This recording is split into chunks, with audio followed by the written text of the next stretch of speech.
He confessed. The cameras captured him saying, "Yes, it was me." The prosecutor smiled. The reporters clapped. The victim's parents cried. And then, silence. Heavy, dreadful silence. Because everyone knew he didn't do it. He called him Ridgefield, North Carolina. A sleepy little town that looked frozen in time. An ice cream parlor, to churches, one police station, an old movie theater with letters falling off the marquee. On a Thursday evening, 15-year-old Lily Hart left school to walk home. She never made it. The next day, panic. 3 days later, her backpack was found near a creek. A week later, her body. It was brutal, cruel, the kind of tragedy that rattles even the quietest towns. People wanted answers, and someone to blame. When the investigation stalled, the police didn't look for evidence. They looked for someone who fit. Enter James Coulter, 17, black, quiet, loner, raised by his grandmother. His dad was in prison. His mom, barely around. He didn't play football. Didn't go to church.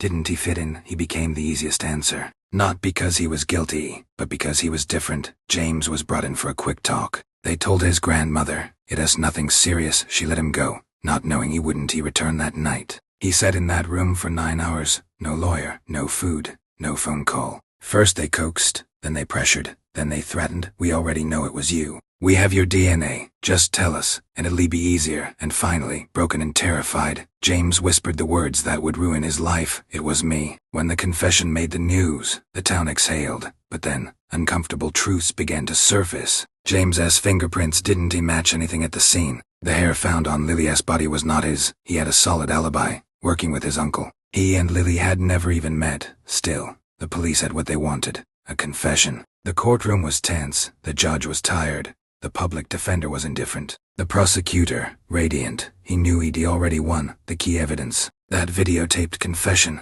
No one mentioned that James had been interrogated for 9 hours. No one questioned the hour of missing footage. No one asked how a scared 17-year-old got broken. When James stood to speak, he looked at the all-white jury and said, "I didn't kill Lily. I didn't even know her. I just wanted to go home. I am sorry if I let my grandmother down, but I didn't do this." The courtroom was silent. Then, the gavel. Guilty, life in prison. No chance of parole. James never cried. He just stared straight ahead. As if the world had confirmed what he already feared. He never had a chance. 3 years later, in another state, a man was arrested for a string of violent assaults on young women. His DNA matched the hair found on Lily. His name, Joel Daniels, a handyman who'd worked in Ridgefield briefly. He confessed, described the crime in chilling detail, even mentioned things that only the killer could be known. But James, still behind bars. You'd think James would be released immediately. He wasn't.